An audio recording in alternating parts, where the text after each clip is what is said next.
Hey, shitheads! Hey, thanks for watching, and don't forget to like, comment, and subscribe.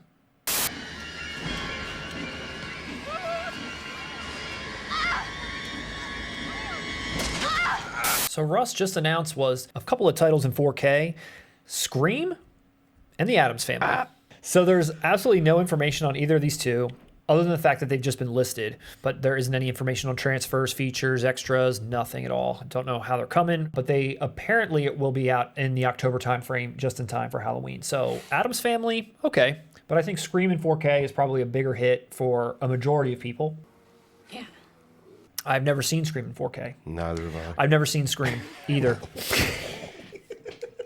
So I've never seen Scream in my lifetime. I heard it's pretty good. It's a Scream, baby. I know you've seen it. I know you got a lot of thoughts on it. Are you excited for this release, or do you think it's going to be one of those ones where it's just like we mentioned before, where they just kind of are throwing out, hey, here's the 4K cut and all the stuff that you know about it before? They're throwing it out. I believe they're making a new Scream movie. Okay. And like even the original cast is Gotcha. coming back and all that. Okay.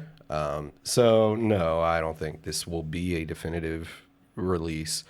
But it's cool. It's a great film to get on 4K. This film's always been a little divisive in the horror community, mainly for kicking in gear the late 90s self-referential Parodying. where the characters within the movie know the rules of horror movies. Be right back. Which Urban wasn't legend. Yeah, it's urban legend. I Know What You Did Last Summer, films like that. Scary movie franchise. I mean, I'm glad they picked that out. Scary movie franchise always kind of bugged me in a sense because it was parodying a parody. Yes. I mean, Scream is a parody. It's a satire, and how do you do that?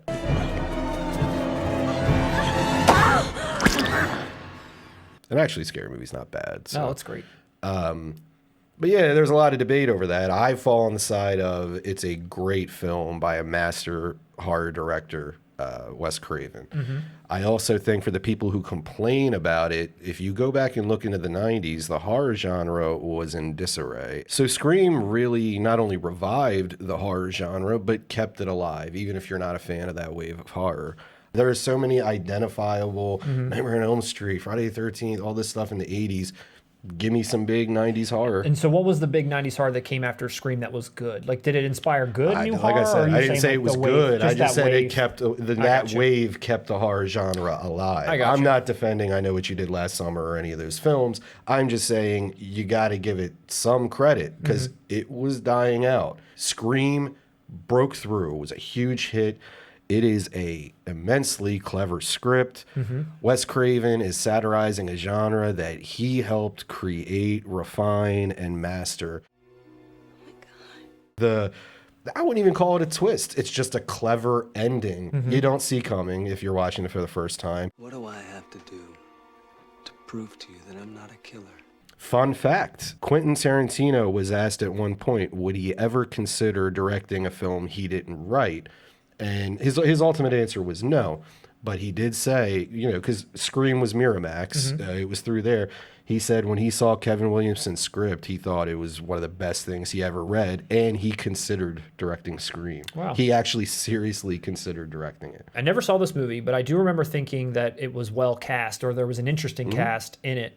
Oh, and they're all perfectly cast. The whole point was that we have Drew Barrymore on the poster. At that time, she's the biggest star out of anyone in that movie, and you kill her off in the first 5 minutes. What did you say? It's playing with the rules, and it's meant to show you, hey, Drew Barrymore's not saved. This is our biggest star. We're going to have fun with you on this. Honestly, Scream 2 is a great sequel as well. I was going to ask you next. What's the consensus on Scream the 2 following is great. sequels? But do you know why Scream 2 and 3, right? There's 2 and 3? 3 is terrible. Avoid There's only 3 2 at and all 3, costs. There are 4. 2 is actually really good for one reason. What do all slashers have? 20 billion sequels, right? So Scream 2 gets to make fun of all the rules of horror sequels. You still have material to mine. Okay. 3 is a mess, and they were trying to make it all one big story, and they dropped the ball. So what about 4? What's going on with 4?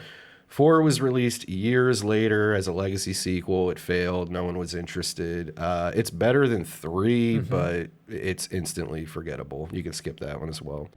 Stop right there. So will you just pick this up sight unseen depending on, no matter what they announce, no matter what features are with it? It's like Scream 4K, gonna get it. What do you think? The set I have right now is a Blu-ray set that featured the first 3 movies, and then it had a bonus disc with literally 2 feature-length documentaries on the series. I love the set. I'm going to wait because I know they're still making more entries into this franchise. I have a feeling there'll be a better release down the pipeline. Yeah. Ideally, I hope they put out like some expensive set that I won't purchase, but then release 1 and 2 in a nice set individually, and I'd get those too. But if it comes down to it and that set is reasonably priced, I'd buy it just for 1 and 2. Okay. But as of now, you're only getting 1, so you think you're gonna hold off? I'm holding off on this. What about Adam's Family? You gonna pick that up in 4K, same day maybe? No.